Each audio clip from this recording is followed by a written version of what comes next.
Welcome to the Art of Pivoting Your Life, Breaking Free and Crafting Change. I'm Michelle Carbone, a clinical hypnotherapist and intuitive coach. You can call in for guidance and coaching on making a pivot in your own life. The number to call is 516-623-1240. As always, we have plenty to talk about if nobody calls in, but we'd love to hear from you too. Today we have a guest, Katie, and I'm sorry, Katie, I'm not even going to try to pronounce your last name, honey. um, I'll let you chime in with that.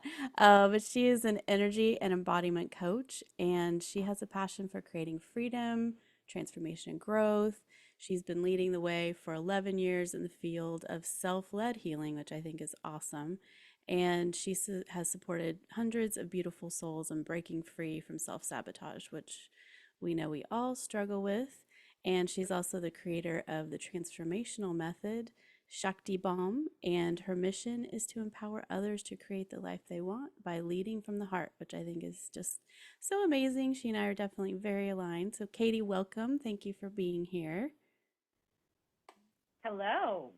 It's so Nice nice to to be with have you. you. So, how do you pronounce your last name? It's Kozlowski. It's Kozlowski. funny. A lot of people are, they get scared, and I would say it's spelled exactly as it sounds exactly as it's spelled. Kozlowski. But when you see all those letters strung together, it can be kind of intimidating. It is. It's like, ah. And I'm usually pretty good at pronouncing names. So thank you for being here. Can you tell us a little bit, how did you get into, helping others being kind of a self-led healing space? Yeah. So whenever people ask me this question, I always say we're going to go with the Cliff Notes version tonight. We're not going to do the epic mini series. Right. I've had one of those lives. It's like, what do you want? Volume one. It's like Star Wars. It just goes on and on and Right. on. It never ends. So the most important things you need to know. I grew up in a tricky situation. My father's side of his family had a lot of alcoholism, suicides, things like that. I was lucky; my direct family was okay, but it was challenging as a child to be exposed to all of that. Very hard to understand. And then my grandmother on my mother's side was also in a coma at the same time. She had a brain tumor, and so I grew up um, in a situation where I was sort of amongst challenges. I was exposed to a lot of difficult things at a very young age. And I didn't really understand how much it affected me until I got older. And then I went to New York City. I trained to be an actress. So I was in New York. I was, putting myself out there. I went and moved to the Big Apple, planning to kill it and go beyond Broadway. And it was really hard for me. I was struggling emotionally. I had self-esteem issues. I was in an abusive relationship or, verbally abusive. And all of these different things culminated. I actually got hit by a taxi. Oh my And when I gosh. got hit by the taxi, I was 29. I was walking home from work one night. I was a whiskey ambassador at the time, and I ended up getting hit by this taxi. And so when I got hit by the taxi, that was obviously life-changing moment for me because when I stepped off the curb, I was I don't say it in turn. I never frame it like it wasn't like I set out to get hit by the car, but I saw the car and I just kind of walked in front of it anyway because I was so numb and I was just at such a low point in my life that I really felt like nobody would care if I died. And this is honest. And so when that happened, obviously I wasn't hurt. I turned into Wonder Woman basically and rolled on the hood of the car and popped up and kept walking. And Oh it my was gosh. one of those, yeah, it was amazing. I mean, it was like this very extraordinary experience. And so this is why these are the Cliff Notes. That's dramatic in itself, right? Yeah, But dude, we it can was make a movie. obviously like a life changing moment though, because when it happened, I walked away completely a changed person in terms of how I saw myself, how I chose to move forward in life. And so after that, I went on the healing path. And that was how I started doing this, because I couldn't really understand how I got there. And I also wanted to understand how somebody like me, who was loving, big open heart, positive, I knew in my heart of hearts that I was a good person, worthy of a lot, and I couldn't understand how I would, find myself in a situation like that. And so I wanted to know why. Yeah. And that was how it started. Very cool. I mean, I love it. So Yeah, tell me a little. it's cool, and it's also like, don't try this at home, right? Yeah, Don't right. try this at We, home. we do not recommend you do this. So No. and did I pronounce it right? ShaktiBomb? Yeah, ShaktiBomb, Yeah. So exactly. tell me about that. So what ended up happening after I after I got hit by the taxi, I started studying energy medicine first, and so I had a person who was like my mentor, my teacher, and he was a spiritual teacher and an energy master, and I started training with him. And that was my first introduction to, I started with Reiki. I started with a healing modality called Rising Star, which was the modality that he put together, and that was my introduction. And then after I started studying that, I started sort of deepening my knowledge, and I started studying NLP, so neuro-linguistic programming. That moved into neuroplasticity, and Yeah. I started to understand on a deeper level behavior change, trauma and things like that. And so what I ended up doing was I took all of my training, including my acting training, some of the best some of the best training I've ever gotten in terms of being present in your body and working with your emotions and change of state, things like that. I got in acting school, believe it or Oh, not. I can So totally, I that pulled, totally makes sense. yeah, I never right, thought of it before, but it makes sense. yeah. It's brilliant. It is perfect frameworks for becoming a character, right? Like stepping into something. And so that's what I did, was I took my training in all of the different pieces, and I put together this system. I call it ShaktiBomb, and it's a system that works with energetics and embodiment at the same time. So we're able to update the nervous system, cellular healing, while being present in your body, and it's really cool. It's as theatrical as it sounds. It's very sensory, like you're really using your body. I do a lot of different practices inside of it. So we do parts integration and timeline healing and things like that. But I have people really physically involved with it, so it's really fun. It's a super creative way to heal. Yeah. It sounds, is it fairly somatic? There's a somatic aspect to it. I've taught it in different ways. So you can sit still, but I'm still going to ask you to use your arms, right, to move your body in different ways. So it is definitely, there's a somatic component to it. And the other thing that I'm definitely helping people do is get back in their body in the first place, because as you know, during trauma, we have our coping mechanisms. So we have our, you have your standard fight, flight, freeze. A lot of us disassociate, we disconnect. And so the main thing, the first thing we're doing is getting you back in your body. So allowing you to really feel your feelings again, and learn how to actually be aware of what you're doing and what you're feeling. So from that aspect, it's very somatic. It's very, very much geared towards being in the body, what you're feeling, and using movement, which is the other piece of it. Yeah, that sounds really amazing. I mean, I have so many clients and myself that, we don't feel our feelings, or, I've had to learn how to refeel my feelings, which is super fun. Um, and then, because it's just so easy to just not feel them and disconnect. It's like, it seems like such a great coping mechanism. And it's like, nope, that's not a great coping Yeah. mechanism, actually. No. Well, that's how I ended up. That was what I realized about myself when I ended up in the situation I ended up in. Here I am, I'm like 29, and always with a smile on my face, Yeah. always happy, outgoing, bubbly. Nobody would have ever known that I was struggling on such a deep level emotionally that I was.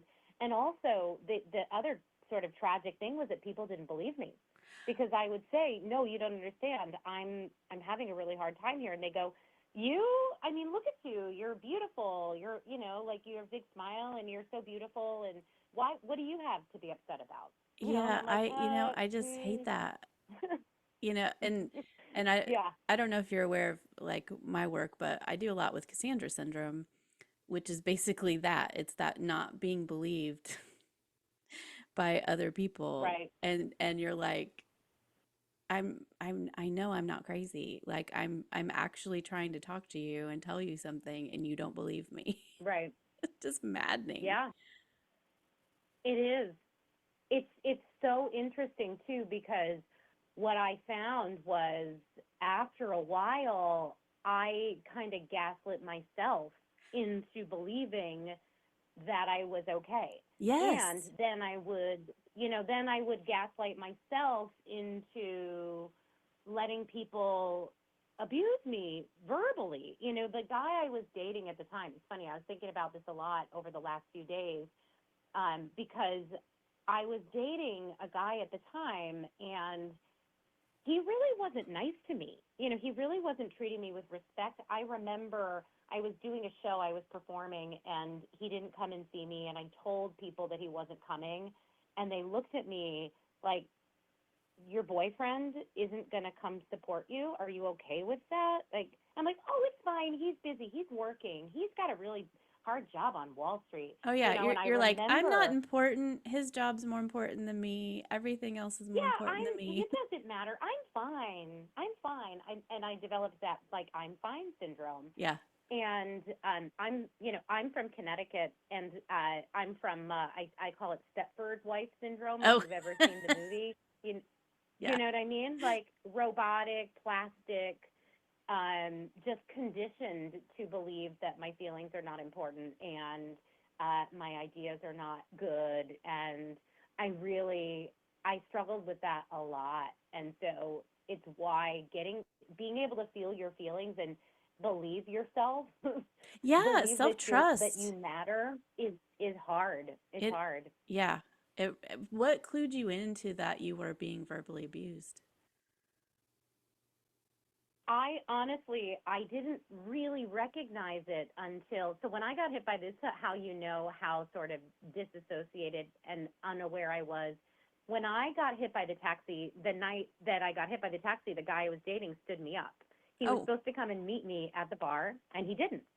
And that's why I was so heartbroken. I'm like, where is he? Where did he go? yeah, so you're To the just point like where my lost in phone your died.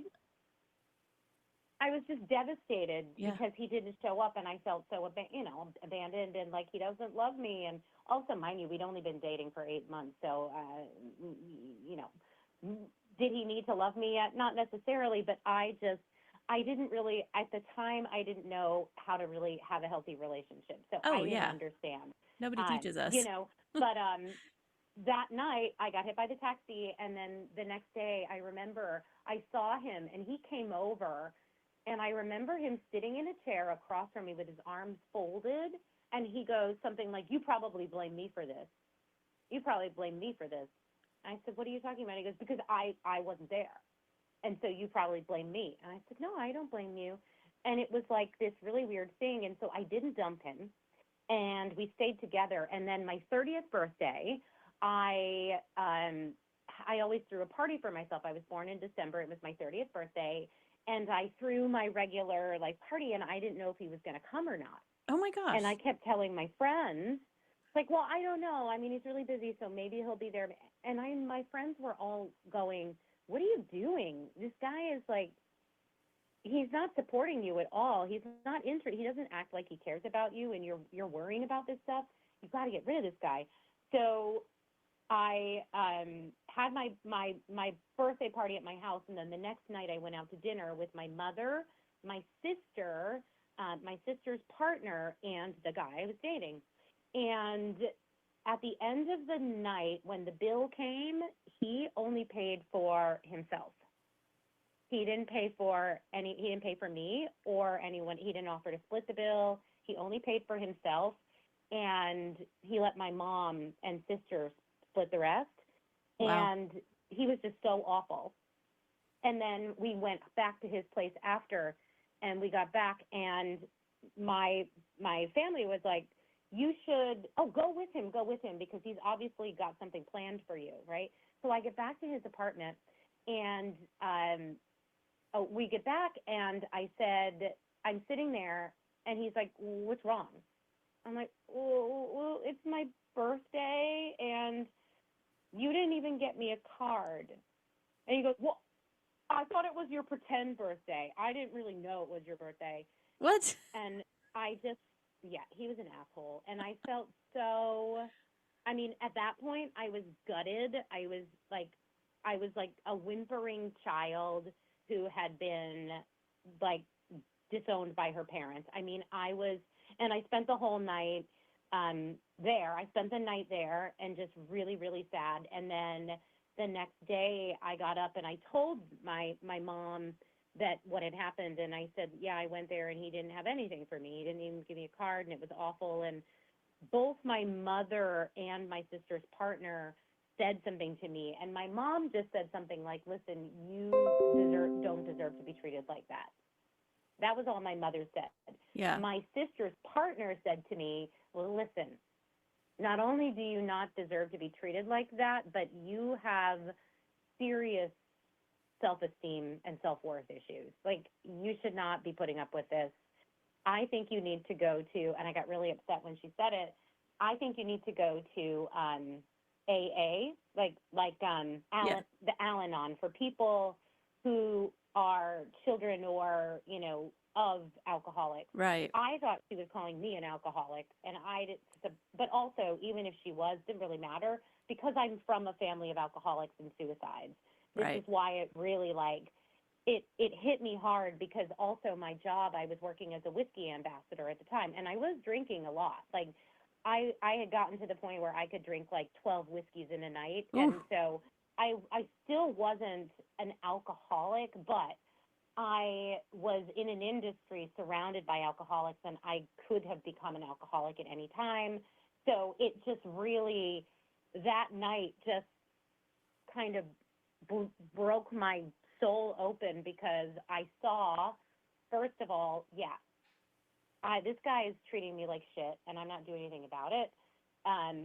My family now knows that this guy's treating me like shit, and I'm not doing anything about it. And now they're pointing out that, I'm in the danger zone. And that was how I started to really unpack it, because up until then, I was so used to being abused, and it's terrible, but I had a series of abusive relationships. Sure. And I was an actress, which meant that I was being sexually, sexually assaulted in various ways by producers, casting directors. I had also been sexually assaulted 2 times in my life. So, I had all this stuff happen to me, and that was when I really realized that any of it was wrong. It was really weird. And then I started doing the healing work, and I remember lying on the table, because my friend would do the healing sessions for me. You lie on the table, and she's doing the session, and I start recognizing all of a sudden that what had been happening to me was abuse and assault.